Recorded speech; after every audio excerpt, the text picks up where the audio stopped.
Good afternoon to everyone. Okay.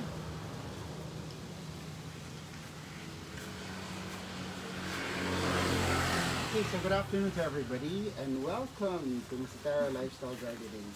Once again, this is Mark. And today we're going to be talking about begonias. Okay, so we're going to be propagating some leaves. And to start with, okay, let's start with identifying the 4 types of begonias. Okay, I have a note here. Nasaan siya? Ayan. There are 4 main types of begonias, which is basically fibrous, tuberous, canes, and rhizomatous. Okay? Pero let's not make it complicated for you guys. For purpose of propagation, ang gagawin natin ay we're gonna identify them lang for 2 types of propagations. So we have the cane begonia. Okay? This means meron silang nodes or internodes. Can you guys show on the camera, please? Ayan. Ilapit natin for our audience. Ang taas pala ng camera natin. Ayan. So, meaning, ito, pwedeng i-cut, tapos, dire-diretso na sa pagtanim. Okay. Can I get it? Ayan. So, I hope everybody's having a great afternoon. Actually, mainit na dito sa Silang Cavite. So, I'm wondering kung gaano kainit sa Manila ngayon, diba? So, ito guys, maganda to kasi madali siyang itanim. Okay? Another sample of cane begonias is makulata or witty eye. Ito, kinat lang namin tapos binaon. And then, here you go. You already have your own plant. So, it's easier to propagate this. Okay? And then, can you guys show? We're actually using begonia mix here. Okay? Can you guys show near the camera? Ayan. So, if you have questions, just throw them away, guys. So, we could address your questions. Ayan. Ang tagal niya. Okay. So, let's see how to propagate begonias. Yes, sir. We're going to be talking about that today. Okay. So, ito. This is going to be my monitor. What do you use for the potting mix? Ayan. I think I need to have like a phone stand here. Technically like a phone stand. So, I could get the questions. Okay, I'll answer all your questions, guys. Ililista lang natin. I'll just get a phone stand real quick. So, ayun, just to answer the potting mix, here's what we use. Can you guys show the camera again, please? Ayan. I-focus natin yung potting mix. Okay, so begonias are prone to root rot, basically. They disappear from your pots kapag they don't like the soil mix and everything. So it's important to make sure that you use a lot of pumice or pumice. Okay? The pumice or the pumice provides a lot of aeration and drainage for your plants. So it has very little water holding capacity and you are sure na hindi mabubulok yung plant nyo. Okay. Ayan ang aking cellphone stand. Handy dandy. Ayan. Okay, so thank you for this. Wow, and ating viewers for an afternoon. So here's the potting mix, guys. Let me cover this real quick. So we use a lot of pumice. And then we're using decomposed cocoa peat. We also have carbonated rice hull. And our main ingredient here, our main secret ingredient is sugarcane compost. To make sure that hindi mabubulok yung mga plants nyo, what are you doing? Okay, Sorry for that movement. Our technical is having issues. Okay. So, ayun guys. Yung coco peat has to be dark na, as in super dark brown. Let me show you how it looks like near the camera. And kung pwede, remove all the hairy stuff because it's not gonna help the plant. Okay, this is kind of heavy. Ayan siya on cam. Okay.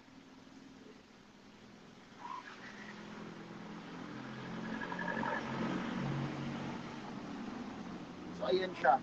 So, you can see it's dark already because the compost that we're using is already decomposed.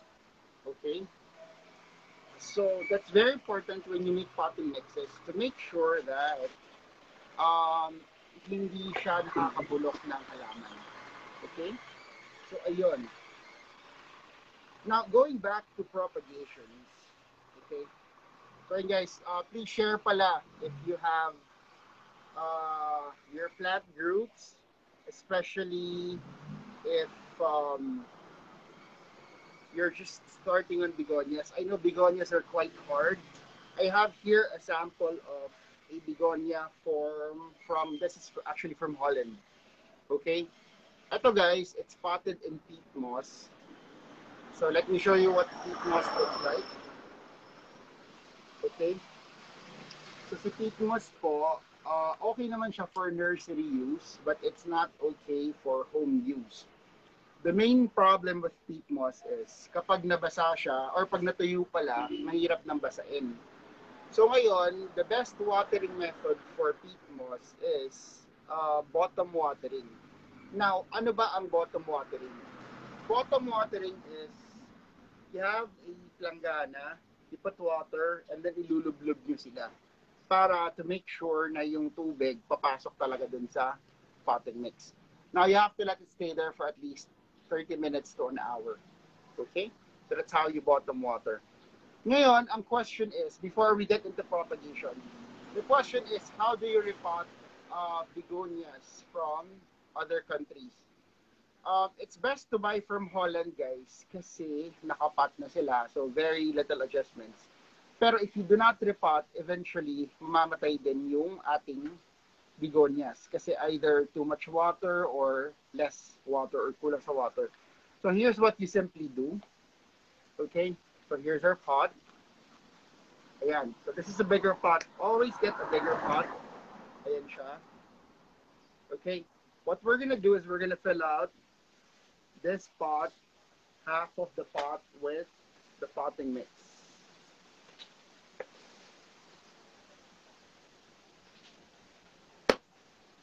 Okay, now that it's filled out, what we do is, ito guys, this is very important. Okay, ayan, you squeeze it, but 4 times, and then itataob nyo lang siya. Okay. It is very important not to touch this media. We call it root ball. Kasi, pag nagalaw yung mga roots ng begonias, nagtatampo sila. And babagsak lahat yan.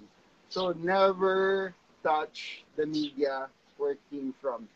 Kahit yung mga nabibili nyo, let's say in the gardens na nakalupa and rice halang, okay na yon. Get the root ball and then put the potting media underneath. Okay? And then, ayun, shoot nyo lang. Okay, so pagka-shoot nyo, you just have to put more media on the sides. I'm going to use the smaller one. Okay, so if you have questions about begonias, guys, or anything about plants, sisingit natin para worthwhile yung ating live learning for today. So ayan, so you just make sure you squeeze in everything properly. Okay, so now this is your newly repotted begonias. Okay, so what happens is, si media sa ilalim, when the roots or the new roots grow, it will grow on your preferred potting mix or soil mix. So what happens is, it will slowly adjust to first time here in the Philippines.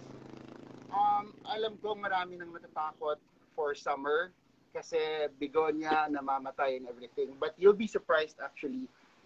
Begonias love it during summer. As you can see on my back, we've had this for more than a year now. Okay, we started like you guys. Okay, si begonias we started buying from Holland. Nakakalungkot kasi kunyari bumili ka ng 10, normally natitira lang 2, 3, or minsan wala pa. Tapos, natutunaw lahat, minsan bumabalik, minsan hindi na. So, it's quite sayang for your investment. And now, ayun, we've discovered that for you to survive the begonias, you need to have a well-draining potting mix. Okay? Like this one. The main substrate of this is humus or pumice. So, it really helps on water drainage to make sure that hindi malulunod yung ating begonia. Okay. So I have a question. What begonia are you most having difficulties to take care of? Actually sa ngayon, parang wala na masyado. Okay. Pero yun, normally, the challenge is getting it on a good condition.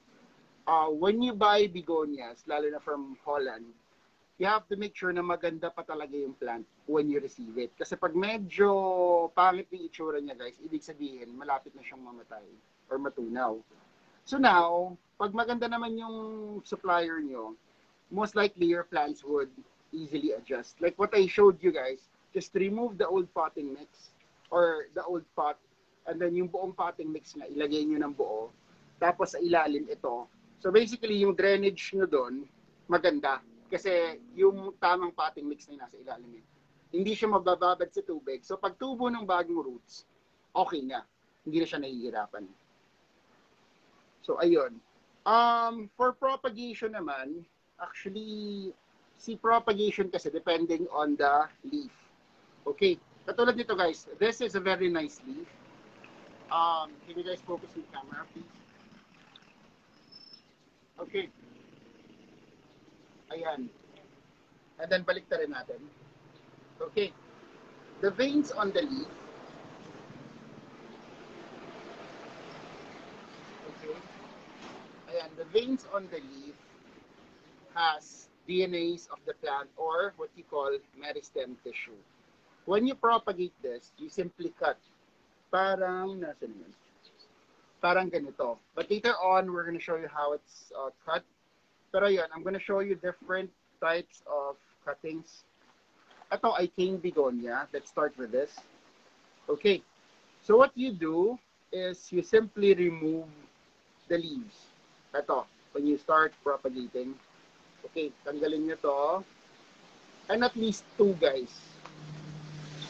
Okay. Now, bakit dalawa? Itong nodes, dito nang gagaling yung roots. Okay, kaya ako tinanggal yung leaves kasi para makatulong na mag-focus sila sa root growth. And now you have 3 leaves or actually 4 leaves growing on top. So you simply just put it on the potting mix. Okay, we're using recycled milk teacups kasi sobrang dami namin ito. Okay, so all you have to do is, I need cling wrap please and water spray. The rooting hormone. Okay, ganito lang po siya. Kasya na ba ito? Sobra. Parang sobra siya. Actually, the good thing about cane begonias is you don't have to put a cling wrap or you don't have to wrap it for humidity. All you have to do is stick it in.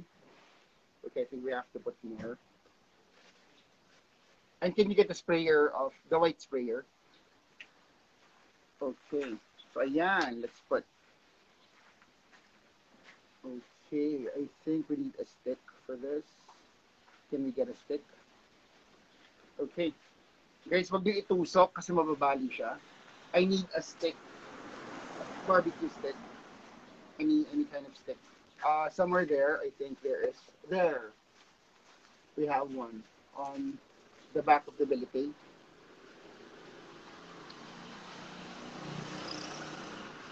Diyan, ayun, yung may label. Yung may tag. Ayan, perfect. Okay. So yun guys. Ito rin. Okay na. Thank you. Okay, can I have it? Guys, when you put butas or when you put holes on the plant, you have to use a stick.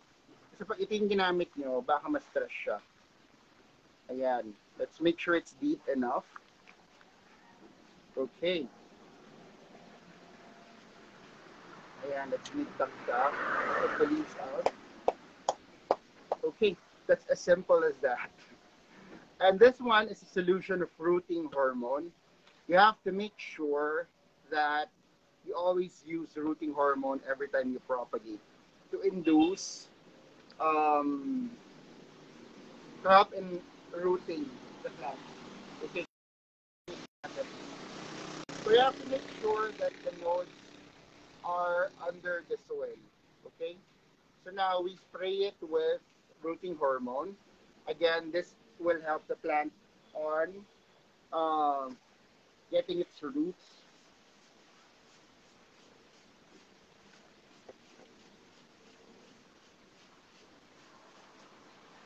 Okay, this cup doesn't have holes. So basically, you're assured na whatever water you put here, okay, actually it's better if you water it with rooting hormone na lang para at least mas mabilis siyang mabasa. And then, yun, konting tubig lang sa ilalim. Now, this one will have roots in as fast as 10 days actually. Pero wag nyo naman ibenta agad muna.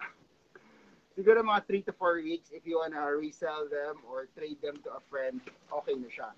So, cane begonias are the easiest. Super, super dali nila. You just tusok and then the roots will come out. Ito na. I think itong new leaf niya dito na nanggaling. And this one is very much alive already. And as you can see, malalaking leaves to guys, pero walang setback. Okay? Kasi nga, it's easier to basically propagate cane begonias. Okay. Now, question. What do we do with this? Okay. Cane begonias normally are propagated through nodes. Okay. Pero we could still try propagating this. It doesn't have a high success rate, but we've tried. Sometimes it works. So what's the technique? Okay, we get another cup. Dami naming milk tea cups, no? Okay, so ayan. We put the potting mix. Okay. Guys, we're using milk tea cups for the purpose of recycling. But it's best if you have a wider pot that you could wrap. And again, wala siyang butas. So ngayon, you have to cut this into two. So ayan. So always sterilize your cutter. This one's pre-sterilized. Ayan. You cut this into two. Okay. And then this one, bawasan natin ng konti. Like an inch lang siya. Okay. Tapos ilulubog natin to. Ayan. Ganyan lang siya. Let's use our magical stick. Okay. And then this one as well. Ilulubog niyo yung may guhit. So, it could or not give you a plant, but it's worth the try actually. Especially if you're into propagation, guys. Pag healthy naman si plant, mataas yung chances na mag-successful siya. So, ayan. And then the cling wrap, can you guys wrap it for me? Nasaan na si cling wrap? Ayun. Aha. I think I will need scissors for this. Okay. Do you have scissors? Ito, kakamayin muna natin siya.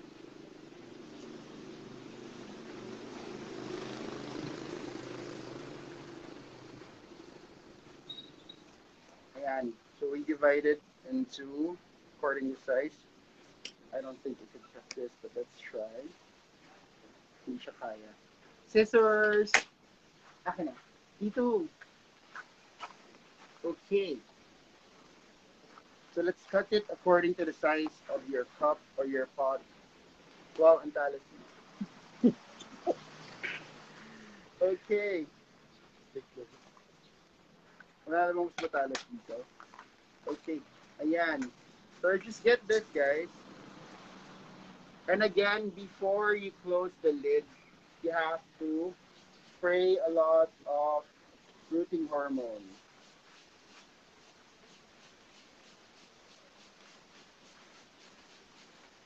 Okay, so the rooting hormone helps in inducing roots, and it basically keeps the potting media wet to induce a microclimate. So the good thing about cling wrap kasi is, ayan, you just stretch it.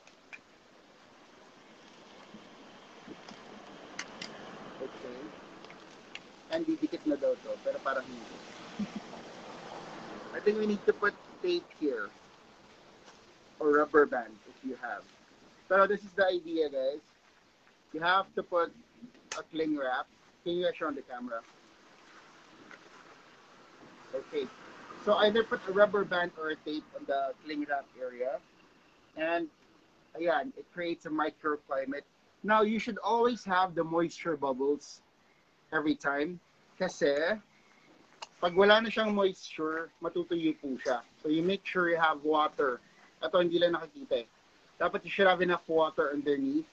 So, ayan siya. It has its own world. Tapos, guys, ang technique, hanggat hindi dumidikit yung leaves dito, huwag nyong tatanggalin. Or huwag nyong bubuksan-buksan kasi magugulo yung humidity. Anyway, it's a clear pot. You're gonna see how's the development.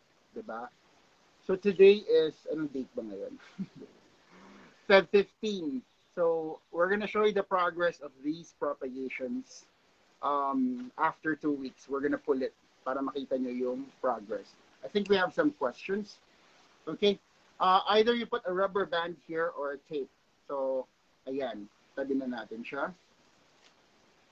Okay, let me answer some questions. Ano po gamit na soil mix? From Miss Malu Pardilla. Okay. Soil mix ulit tayo. Can you show it on the camera, please? Okay. Again, guys, let me repeat the components of our soil mix. Basically, the main ingredient is pumice or pumice. One important thing is you have to make sure it is washed. Washing pumice is very critical kasi hindi natin alam kung saan galing yung pumice. Pwedeng sa ilog, pwedeng sa lupa. And using a soilless media is actually better because we can control the cleanliness or yung sterility.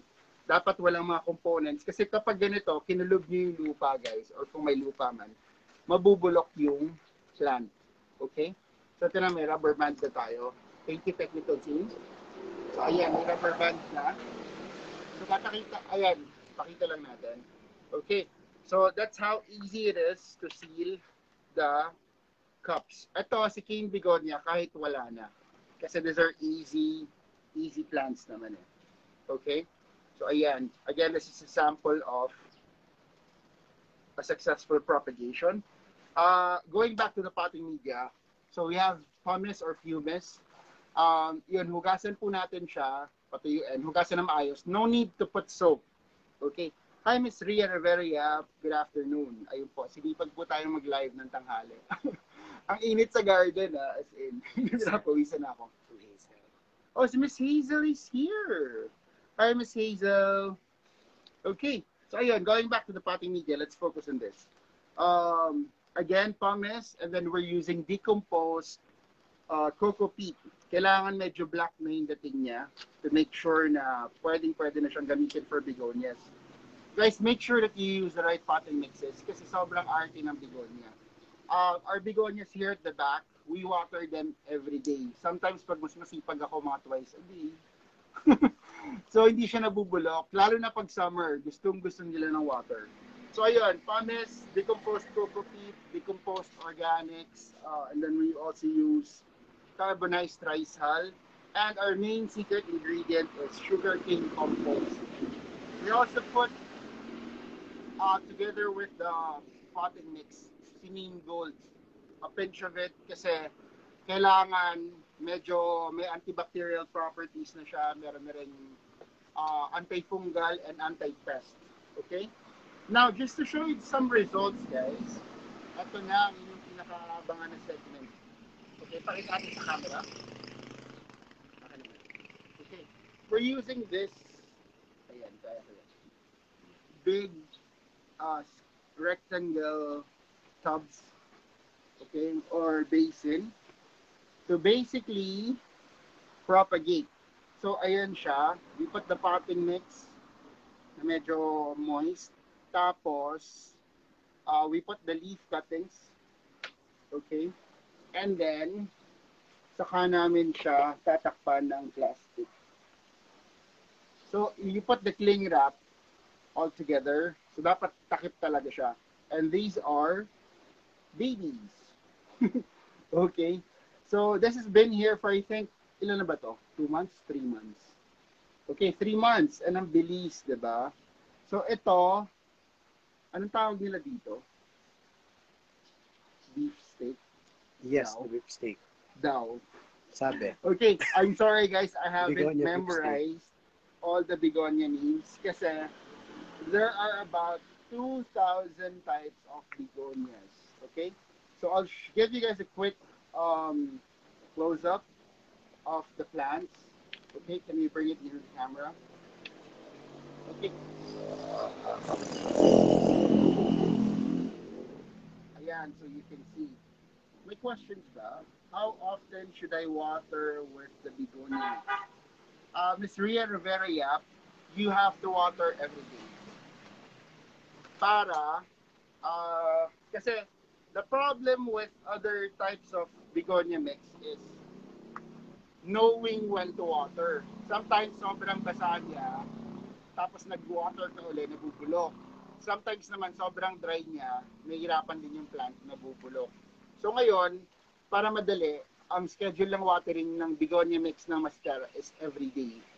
Pag skip out ka ng isang araw, okay lang naman, pero mas maganda kung every day. Pero wag lang mga 2 or 3 days kasi yung mga leaves niya bababa ng ganun. Although pag water mo naman, babalik din naman siya agad. So, I think that's easier kasi tayo mga Pinoy, sobrang hilig nating mag-water. Okay? And it's easier if you're gonna use a catch plate. Ano ba yung catch plate? Pakita nga natin yung ano. Kuha tayo ng isang begonia na may catch plate. Okay, questions? How often to water? Every day? Soil mix? I think I've addressed that. So, good afternoon, Miss Eliora Rich. Hi, Miss Hazel from Plantitos, Philippines. Okay. Ayan. Ang daming nanonood. Okay. Ayun. Tama, Miss Ria Rivera. It takes out the guesswork then. Medyo challenging siya kasi everyday. Pero at least hindi po namamatay yung mga plants. Okay. So, let's put... Ay, tanggalin niyo lang yung tubig. Ayan. Okay, let's put it here. Dito na lang. Okay, so here's how a potting setup of a begonia. Ito yung pot, ito yung catch plate, and then the begonia mix is there. Tapos yun, we just keep on watering every day.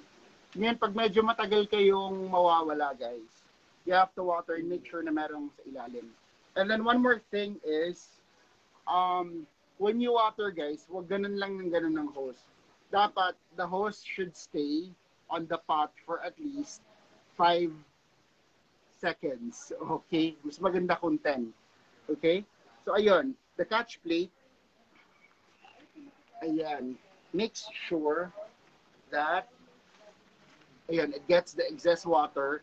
And kung may matitira, it puts it back. So, it makes your plant more nourished. And actually, the good thing about catch plates is, it magnifies the humidity kasi may tubig siya sa ilalim eh. So it helps putting up the humidity. Okay? So yun, we're gonna show you how to propagate some real quick. Okay?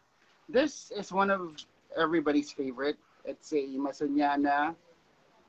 Okay? Hindi po ito yung iron cross, but it's closely related. Ang difference nila is, ito yung iron cross, pero wala siyang parang dark line on the side. So, it's very, very easy to propagate. Pero sabi nila, mahirap daw. So, ayun, can you focus on the lines? Okay. So, sa lines, ayan, sa lines niyan, bago mag-split, guys, dapat dun yung ika-cut. Okay? So, before it splits, you should cut it there. So, andun yung ating mga DNA ng plant. That's actually the meristematic tissues wherein it's capable of producing another plant. Ayan. So, we can use scissors, we could use shears, or you could just use your hand. But ako, I'll use scissors this time. Again, guys, spray alcohol. This has been pre-sterilized.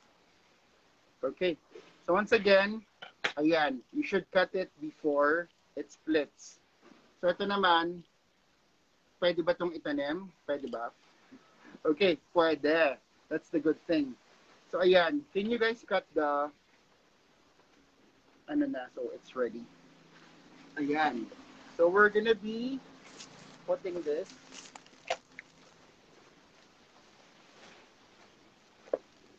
Ayan, laki ng ating shovel. Okay. So, it's as easy as this, guys. Ito, tutusok lang natin siya.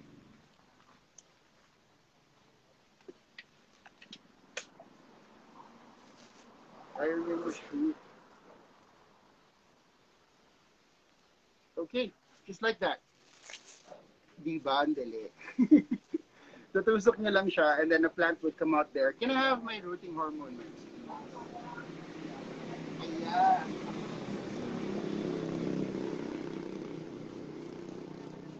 So, I spray vigorously. Dapat generous, guys. Or itapon nyo na lang. I-boost nyo na lang siya. Pwede rin. Okay. You can also use fungicide to wet it, but you know, we prefer using rooting hormone. And then at the same time, ayan, you can see the moisture bubbles. Dapat laging ganito, guys. Pag natuyo, we can open then spray water or rooting hormone and then takip ulit. So tatakman na natin siya. Ayan, sobrang laki. Can we cut this? Ito ha.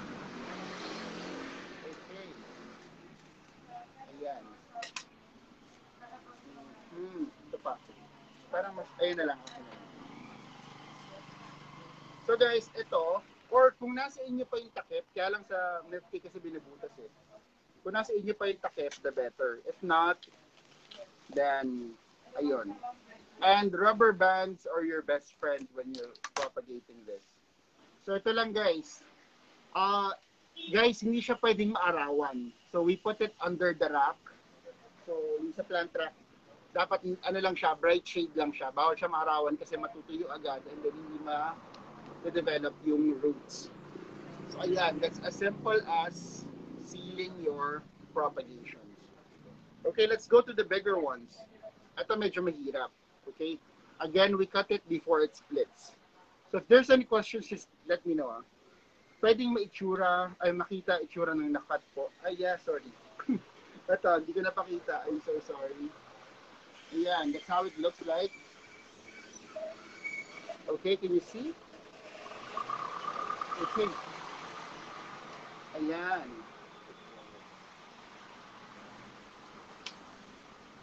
Okay, let's get another pot.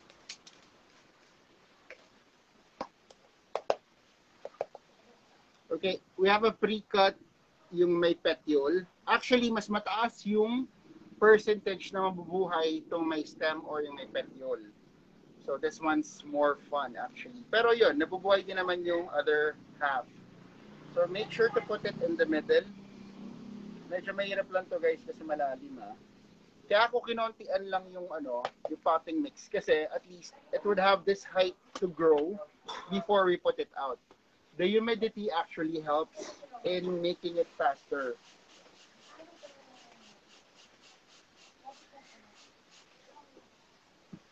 Ayan na, basa na siya. Tapos let's cover it again. Ayan, wala pa tayong mas malaki dito. Kasha naman. Kasha ko. Okay, do we have questions so far? Okay. Ayan. So we have some live audience who's picking up their plants. I'll join you guys in a while. So ito po, make sure to cut this properly lang para neat yung ating garden. Okay, mga sobra-sobra. Okay. So ayan, we have another propagation. Guys, you could make like 10 of this, and if you sell each pot for 500 pesos, imagine if you have 10 cups a day, you have 5,000. Tama ba? 5,000, di ba? Yes. Dapat masipag kayo mag-propagate. So we have another one. Ito guys, medyo complicated itanim, pero kaya naman. You could either split it into two. So you cut it. Okay. And then let's get another milk tea. Guys, huwag kayong mag-milk tea to get the cups, ha? Pwede rin itong bilhin ng buo. Kasi magkaka-diabetes kayo. So, ayan, konti lang. Kasi the roots are very, very shallow lang naman. So, let's use this. So, ayan. Gigilid lang siya. Ay, baliktad. Dapat ang nakaharap, guys, yung ibabaw, ha? Hindi yung likod. Actually, it would grow on either side naman. Pero yon, it's easier if nakaibabaw siya. Ayan guys. Just make sure na matatabunan yung dulo ng leaf. So, hinati natin siya para it's easier. Can you guys put it closer? Okay, dami nating viewers. Ayan. Thank you guys for joining us today. We're gonna have more workshops for you guys for free. And soon, pag pwede na, we're gonna have free face-to-face workshops. Kasi, ang dami na nag-request. Okay, so make sure you have enough moisture. We're using rooting hormone. Okay. Yan. So the rubber bands are very helpful. So just seal it. Okay? And then again, make sure that you have the moisture bubbles all the time. So again, guys, bawal siyang paarawan. So you put it under your plant traps. Ayan na, ang dami na natin. Okay. Let's have one last before we go. Paano po pag ganito kalaki? Pwede. We cut it. Okay? Ayan, I'll show you. Again, you cut it before it splits. So you get the main meristematic tissue or the growth points. Ayan. So we cut. Guys, it's better if you put alcohol every time you cut kasi baka yung ibang plant may sakit. Okay? For video purposes, we're using this. Itong maliit na to, can you put it closer? Ayan. On the camera, then pakibaliktad. Okay? So, ayan. This has more, sabi nga nila, more juice on the stem. So, that's why you get more chances of propagation here. You get like 95% chance of success on this part of the propagation. Diba? So, ayan. It helps to also have your soil mix ready all the time. Kasi ako, sobrang minsan lang ako sinisipag mag-repot. Okay? Kaya better if you have your soil mix and pots ready all the time. So ayan, mas madali ito. Tapos again, you put moisture in it.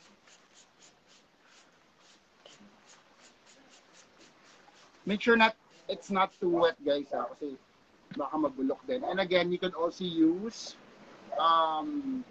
fungicide. Pero if you could use both, the better. Kasi mas mabilis mag-roots and then iwas bulok din kapag may fungicide. Ayan. Ibang dali lang propagate. Tapos imagine, after 3 months, benta na to, and 500 pesos na agad siya. O diba, negosyo? Okay. Paano naman po ito? Sobrang laki. Ganito.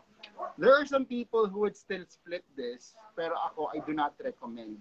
Kasi, minsan hindi na rin sila nabubuhay. So I like it big like this. Pero you could split it kasi hindi magkakasya. Kaya it's better to use a big planggana so you can have this. Pero yun, ako hinahati ko siya. Ayan, feeling ko kasya na ito sa loob. Okay. And then we have last 3 cups remaining. Guys, we're about to end. So if you have any questions, just let me know now so I could help you guys out.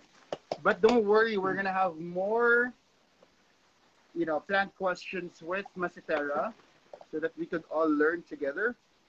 Ay, So question. Need po ba lagyan ng fungicide like diphane, yung cut ng stack? Actually, pwede. Kasi the good thing about our potting mix, we make it a point that it's sterile. Kaya lang, if you're using other potting mixes, it would help to put fungicide.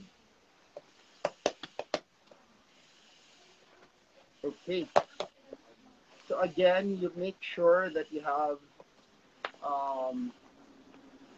ito lang, dumikit siya. Guys, ang problem pagka sa cups, pag dumidikit sa gilid, there is a tendency na mabulok yung leaf. Pero, for experiment purposes, we're gonna try it with you guys. But we normally do it sa basin. So, ayan. Nilagyan namin ng mix sa gilid para hindi siya dumikit. Okay? Ayan siya. So, hindi na siya nakadikit. Okay?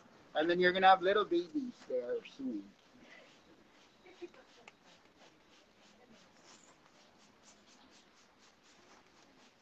May question pa po.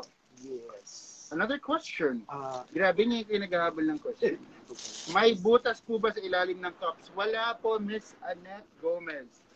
The purpose of not having holes on the cups is to make sure that you have the humidity that you need para matulungan yung plant na mag-grow ng mas mabilis. Okay? So, ayun, as long as you control the water, walang problema kung walang butas. Again, it makes its own microclimate and the humidity is just right for the plants. So, paano natin malalaman kung okay pa yung humidity? Kailangan may water droplets on top and on the sides. Tapos yun, in 3 months time, you can actually open this na, or if it grows faster, then better. Basta pag dumikit na yung leaves dito sa plastic, pwede nyo na siyang tanggalin. Okay? Tapos, either you repot or you could use the whole thing. Okay? So, ayan. So, let's have, eto guys, we're gonna propagate this one. This one's from US. I think it's metallic pink, if I'm not correct. Kasi, if I'm not mistaken. Sobrang dami kasi nilang magkakamukha. Can you put it near the camera, please? Ayan, ang ganda nito guys in person. Pag gabi, medyo makintab-kintab siya. Okay. So, ayan. So, we're gonna cut it. Ito guys, hindi pa natatanim but we're gonna put this later. Okay. So, we cut this. Questions? The spray that you use po, is it pure water? Hindi po, ma'am. Casey Paclet. This is our organic rooting hormone. But you can use any rooting hormone naman. We also have the chemical one. It's only 49 pesos. It's available in Shopee and Lazada. This organic naman, we like using it kasi it has anti-stress properties. So basically, mas mabilis nakakapag-adjust yung plants. And dahil mas mahal siya, mas effective siya. It's 99 pesos on our Shopee and Lazada. So itong maliit na cut na to guys, ito yung pinaka mabilis tumubo. And mas mataas yung success rate. Kasi nandito yung stem or the petiole. Okay? So ayan na, mauubos na ang ating potting mix. Okay, this is just tusok. Yeah. And then, this is the water. This is an organic rooting hormone. Hindi po siya cook, ha? Organic rooting hormone to.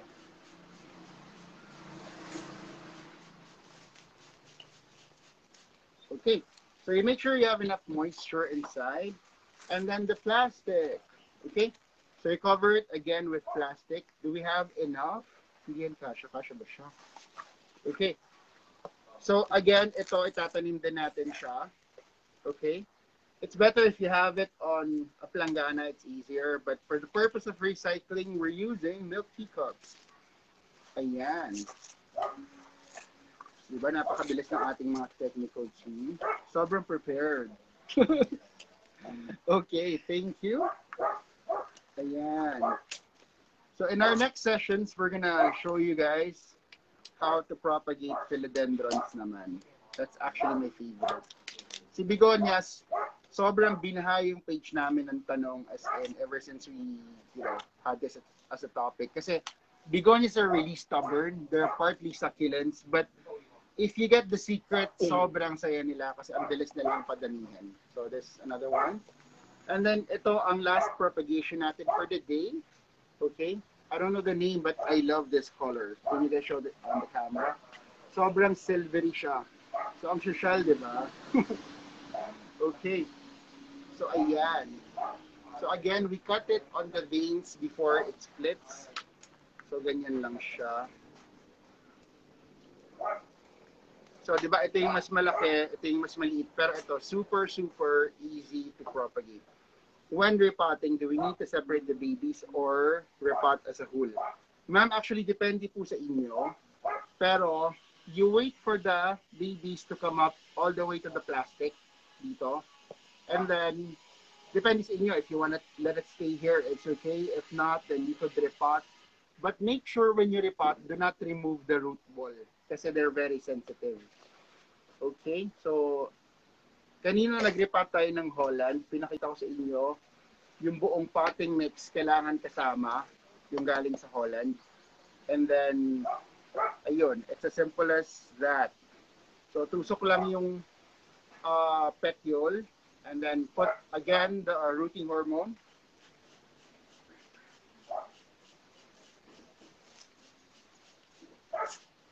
Okay, so there you have it. You have to make sure that you have the bubbles or the moisture bubbles there. And ayan. So make it a habit or a habit to propagate para mas marami tayong pambili ng plants. Diba? O yung daming hearts. Akin ba yan? Okay.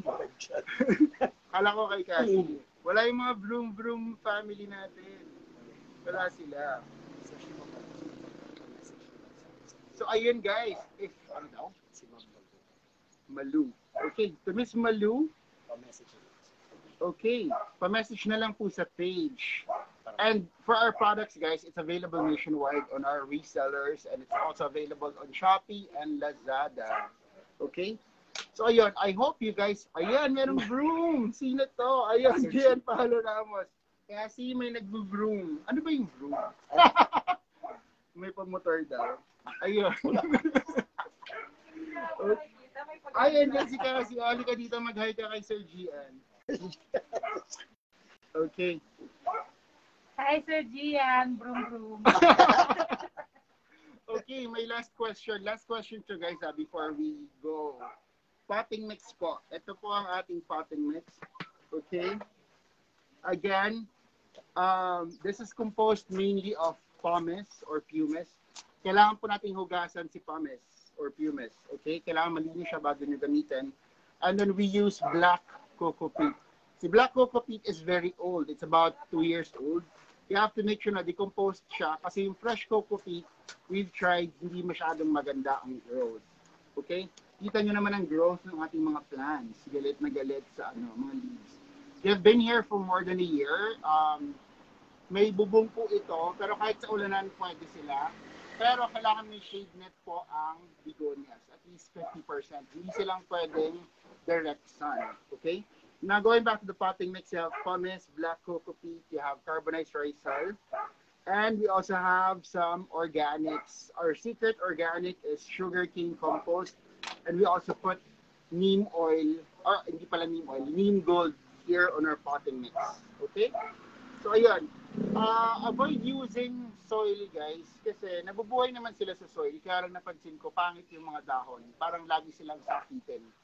So that's to answer if you could use soil. Pwede nyo pong gamitin, pero pangit yung mga dahon niya. Hindi siya mukhang social. No, seriously. Parang lagi siyang may sakit. So that's why we recommend using the soilless potting mix, guys. Lalo na kung mahal yung mga plants nyo. Although some plants would be okay naman on loam soil. Okay, huwag natin masyadong awayin ng loam soil. Simula says okay. We're actually using it on our products. when we wet our products, that's one of our secrets. We use EM1 or effective microorganisms combined with molasses to basically put beneficial bacteria here. So that's the science on potting mixes.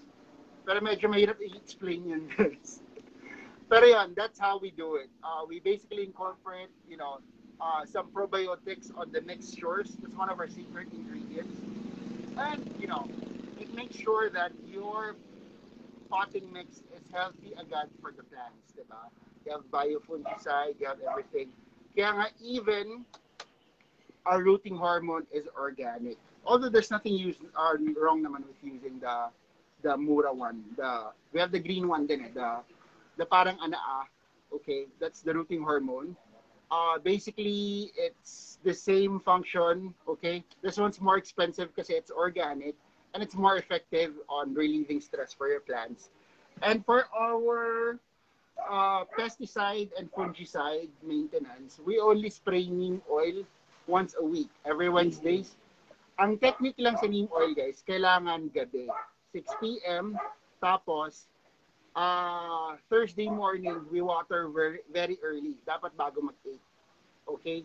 Tapos, ayun, it is a fungicide, pesticide, and fertilizer already. And it's also a meticide. So I think that's it. Oh my God, may tanong pa. When do we repot established begonias? Do we remove all the soil before putting it in your potting mix? Okay, this is very, very important, guys.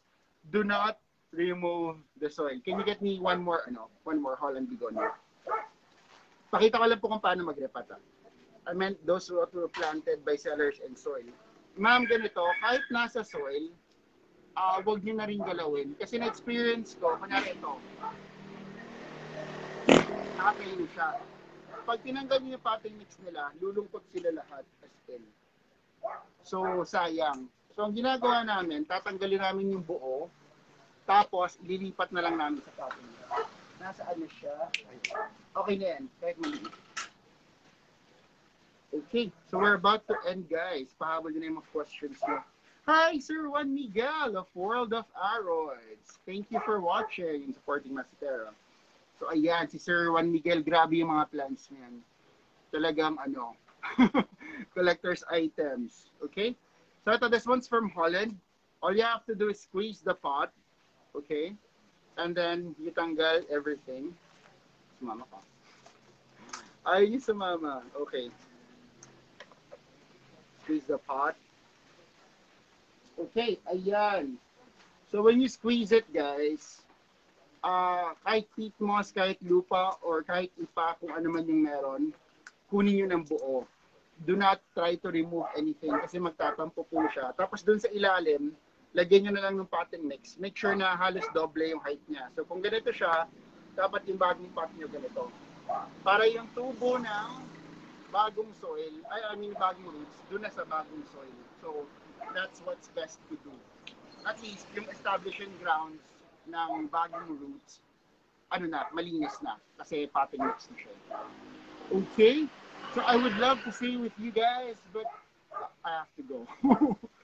But we're gonna have a live selling tonight. So kita-kits ulit tayo mamaya for more of our piso bidding and our propagations and everything.